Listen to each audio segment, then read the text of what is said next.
Hey guys, welcome back to my channel and after a long time I know काफ़ी time हो गया है videos नहीं डली है बट अब रेगुलर आते रहेंगे। एंड आज हम लोग करने वाले आई एल जी एल में जो आपका फर्स्ट चैप्टर है बेसिकली उधर से स्टार्ट कर रहे हैं। सो वो है employ provident fund and miscellaneous provision act 1952। So basically मेरे पास नोट्स बने हुए हैं तो मैं इन्हीं से आपको समझाऊंगा, थोड़ा जल्दी हो जाएगा और इजी भी रहेगा एग्ज़ाम पॉइंट ऑफ व्यू से। आप पहले सुनते रहिए, बाद में स्क्रीनशॉट लेके आप सेव कर लीजिएगा, उसके बाद में आप अपना कर सकते हैं जैसे भी करना चाहिए या फिर नोट भी कर सकते हैं। So employ provident fund and miscellaneous provision act 1952, ये इसमें बेसिकली तीन लॉज हैं। एक तो आपका पीएफ कवर्ड हो जाता है, दूसरा पेंशन कवर्ड हो जाता है, तीसरा आपका इंश्योरेंस कवर्ड हो जाता है। तो जो पीएफ में लगेगा वही आपका पेंशन में भी लगेगा, वही इंश्योरेंस में भी लगेगा। और जो पीएफ में कवर्ड होता है वही मतलब बेसिकली पेंशन और इंश्योरेंस में भी आता है। सो एप्लीकेबिलिटी ऑफ द एक्ट, यानी कि हम अभी पीएफ की बात कर रहे हैं तो पीएफ जो है वो एप्लीकेबल किस किस पे होता है। So every establishment which is factory, यानी कि फैक्ट्री है कोई भी स्टेब्लिशमेंट जहाँ पे 20 और 20 से ज़्यादा लोग काम करते हैं वहाँ पे ये लगेगा। और ये स्पेसिफाइड इन शेड्यूल फर्स्ट होनी चाहिए, वही फैक्ट्री खाली कवर्ड होंगी। or any other establishment which is not a factory but 20 or more workers are employed covered under the scheme if Fiji notified in official area। अगर वो factory भी नहीं है बट 20 या 25 से ज़्यादा काम करते हैं लोग तो एंड फीजी ने उसे नोटिफाइड कर दिया उस चीज़ को, यानी कोई भी स्टेब्लिशमेंट है उसे नोटिफाइड कर दिया है तो वो भी कवर्ड हो जाएगी इसमें।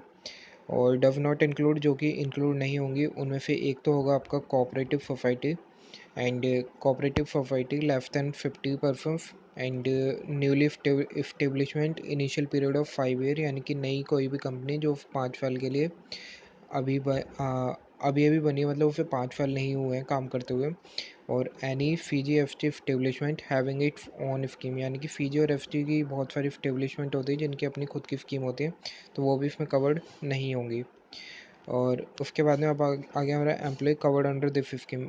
एम्प्लॉय कौन कौन इस स्कीम में कवर्ड होते हैं, तो any person who is working in above premises but does not, sorry मतलब इसमें इंक्लूड होंगे ये भी। जो एक तो हो गया आपका जो भी ऊपर एम्प्लॉयज़ दिए थे वो सारे कवर्ड होंगे जो मतलब इसमें काम करते हैं किसी भी टाइप से, डायरेक्टली इनडायरेक्टली कैसे भी। और उनके अलावा ये भी कवर्ड होंगे जिनमें कन्फ्यूज़न रहती है कि ये कवर्ड होंगे या नहीं, तो वो मैं बता रहा हूँ, ये थोड़ा ध्यान से नोट करिएगा। एक तो होता है कॉन्ट्रैक्ट लेबर जो कि आपको कॉन्ट्रैक्ट बेसिस पे काम करते हैं वो लोग, तो वो भी कवर्ड होते हैं इसमें। एंड वो दूसरा आता है अप्रेंटिस, तो ये बहुत मेन पॉइंट है। अप्रेंटिस कवर्ड होते हैं बट इनमें दो टाइप के अप्रेंटिस नहीं कवर्ड होते हैं। एक होता है अप्रेंटिस एक्ट 1961 वाले और एक होता है स्टैंडिंग ऑर्डर एक्ट। तो ये दो टाइप के नहीं कवर्ड होते, बाकी सारे होते हैं। फिर उसके बाद में आता है अपना employee covered under PF scheme of the salary if less than 15,000 rupees, but the covered under the scheme if salary is above 15,000 but follow the following condition। यानी कि अगर पीएफ में खाली वही कवर्ड होंगे जिनकी 15,000 से कम सैलरी है, बट अगर 15,000 से ज़्यादा है तो भी कवर्ड हो सकते हैं, बट उसके लिए कंडीशन है।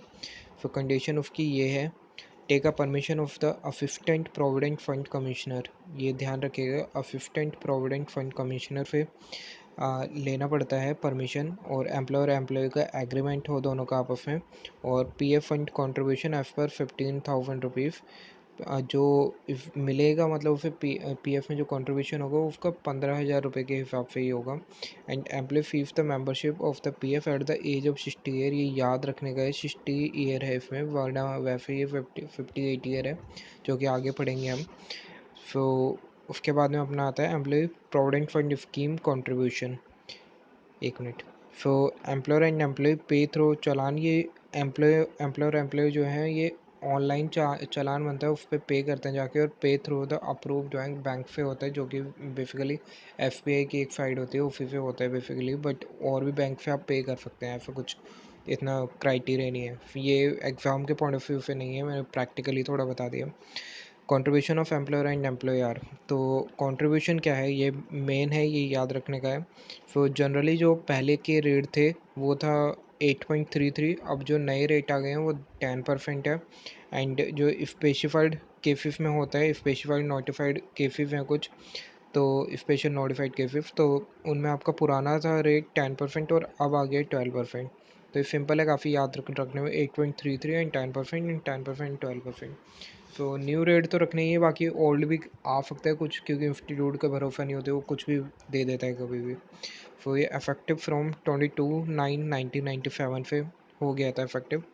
एंड आगे है employee can contribute above this limit but employer cannot contribute more than this limit. जैसे कि आप समझ ही चुके हैं, एम्प्लॉय जो है वो तो इसमें अपना और भी कंट्रीब्यूशन डाल सकता है, बट एम्प्लॉयर नहीं डाल सकता है।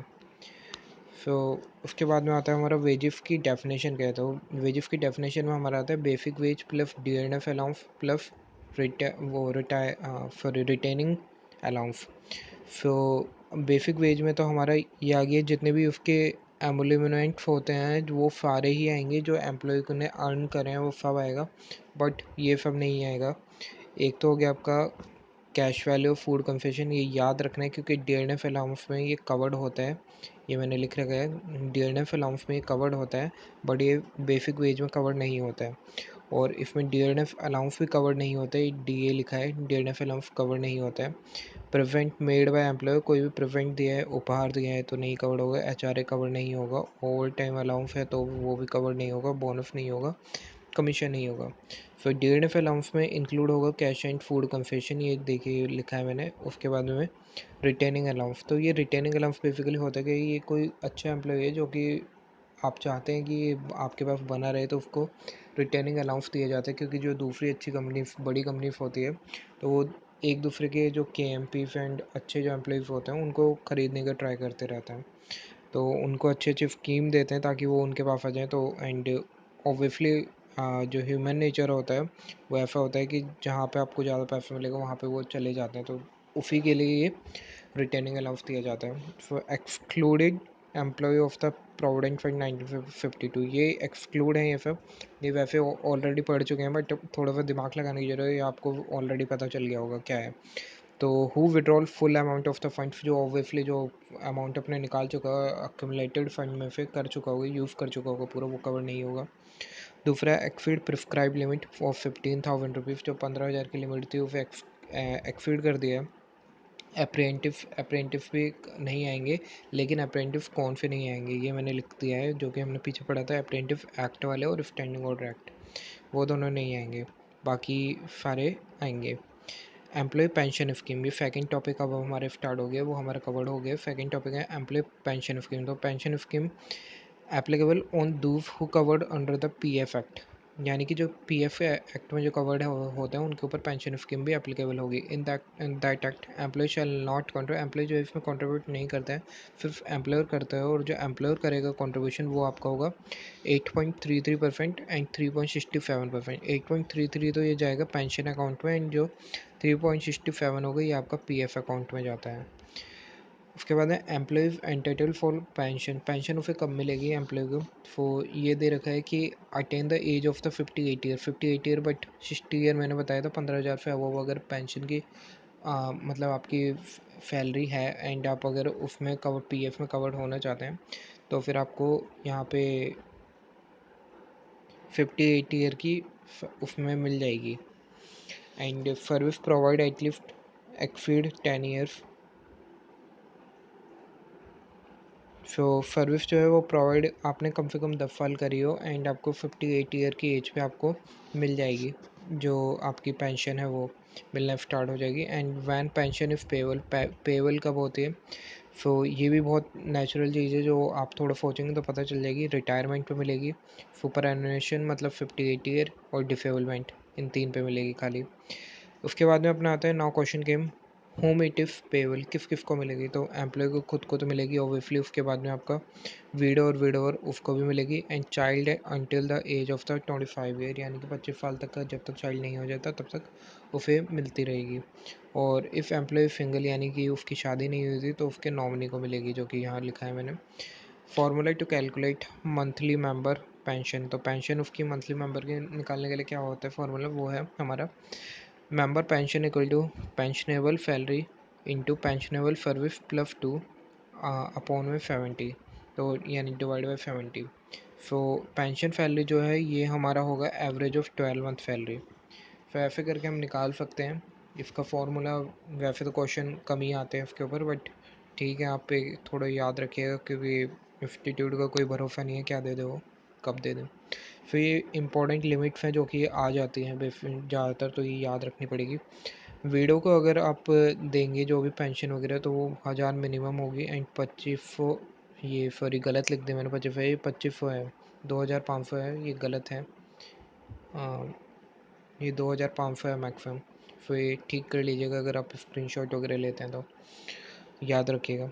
एंड चिल्ड्रन जो है वो अगर 25% ऑफ वीडियो को मिलेगी, एंड यानी कि वीडियो की 25% तक मिलेगी चिल्ड्रन को until the age of 25 year, और मिनिमम जो है वो 115 रुपये मिलेगी 2 चिल्ड्रन को, 2 बच्चों को मिलेगी। ऑर्फन यानी कि अगर उसके मम्मी वगैरह या पापा कोई मर गए हैं, जो वीडियो थी वो मतलब वीडियो या वीडियो जो भी था वो मर चुका है, तो खाली बच्चा बचा है, तो वो ऑर्फन हुआ यानी अनाथ हुआ, तो 75% ऑफ वीडियो की सैलरी मिलेगी उसे, एंड मिनिमम उसे 170 पर मंथ मिलेगा।